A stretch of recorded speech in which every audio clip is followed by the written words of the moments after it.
what's going on, folks? Another episode of Ryan Reviews Everything, and we're talking about at least my personal list when it comes to top 5 characters in the drama.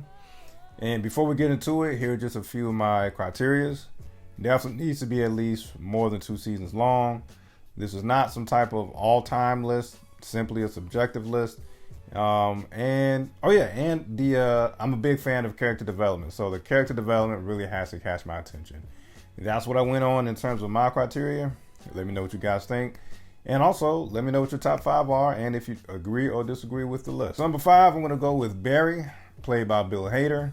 The reason why I like this is because this guy goes from former military, becomes a hitman, aspiring actor. Now he's like a overprotective, stay-at-home dad.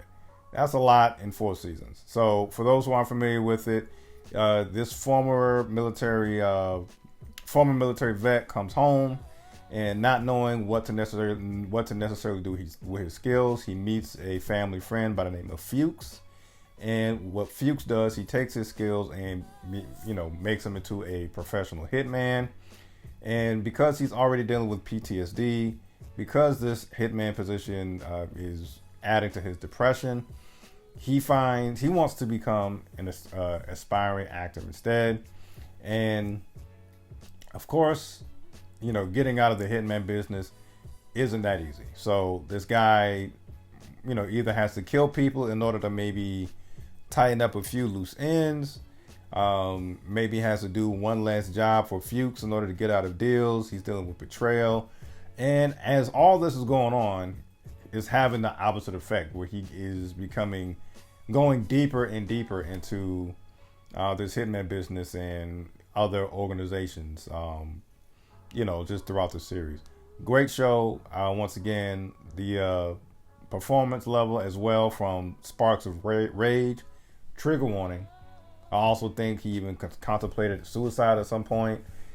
It's just an all-around great show. I really enjoy just that struggle that he goes through. And once again, he is, as the current season is now out, he is becoming like, at least in the most recent episode, he's like this overprotective father.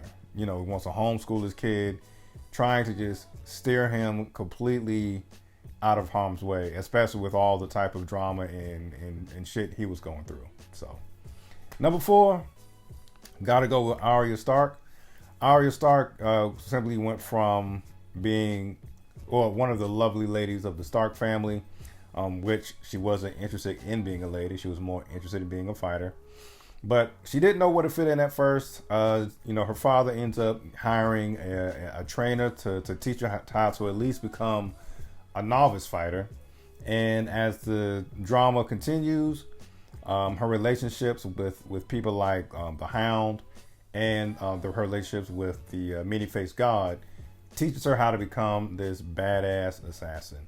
And and because of that, she was able to at least knock off a few names of this hit list that she created for herself. Just being obsessed and vowing revenge for the folks who was trying to take down the Stark family. And one of the notable highlights for me when it comes to Arya Stark is the way she took down the phrase.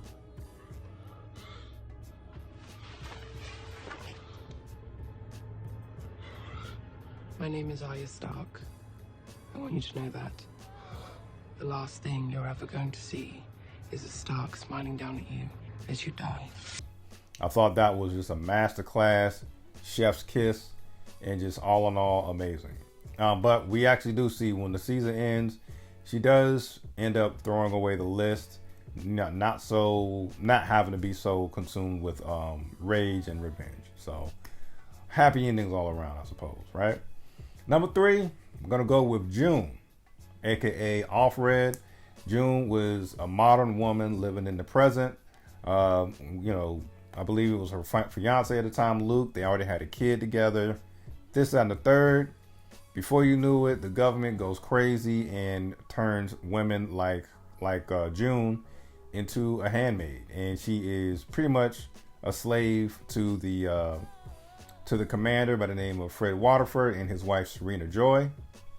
And trigger warning again, has to go through ugly ceremonies in order to bear children for, this new world order, if you will.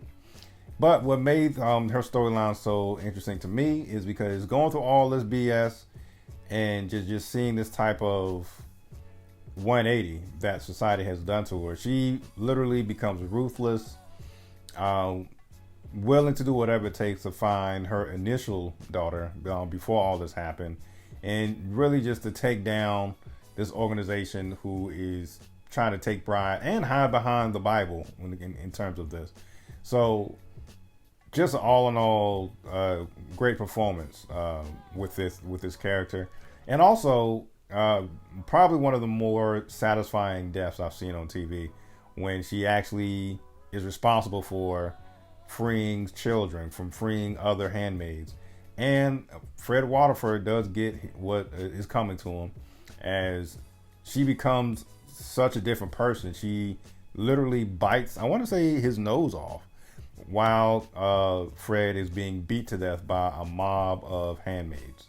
So I'm looking forward to the final season, which I think is coming out this year, and I can't wait to see how that goes down. Number 2, or you could easily say 1B, I gotta go with Walter White from Breaking Bad.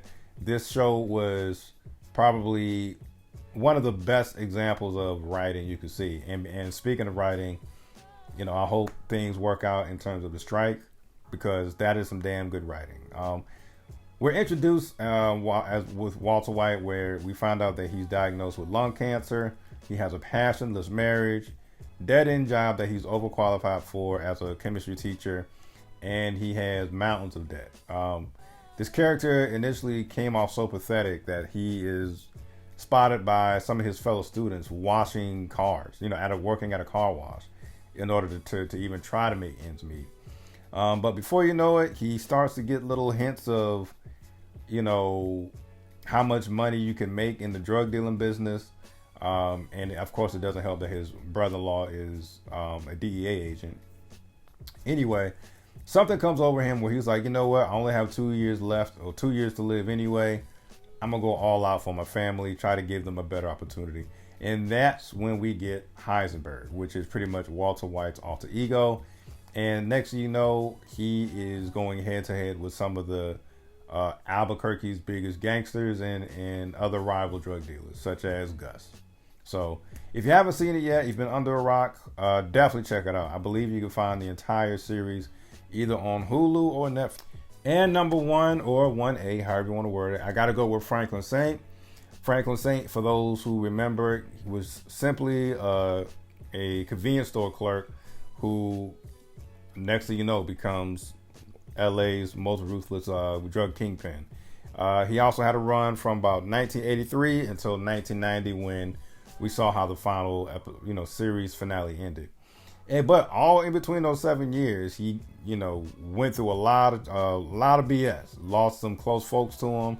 At one point, he ends up having to kill one of his friends in order to avoid some type of FBI situation. So he definitely went through a lot. Definitely lost a lot of friends throughout the years, made some enemies as well.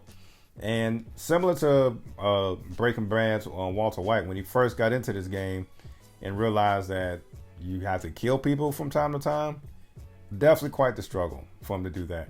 But and also he definitely, we also see like this struggle on how greed and power became his downfall. Franklin Saint, that is.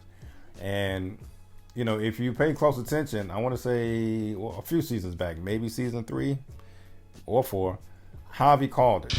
Never get too greedy, Franklin. The minute you do that, you found your weakness. Yeah, man, that is my list. And before we go through there, going back to that comparison of just this sweet mama's boy, convenience store clerk, to now, he was even willing to torture. Well, he tortured a CIA agent with corn oil in order to get his $73 million back, and he was willing to kill Louis if it came to it in order to get that $73 million back. So definitely a lot to unpack with that character as well. I hope you enjoyed this list. I had fun making it. Love it or hate it. That's my review. Peace.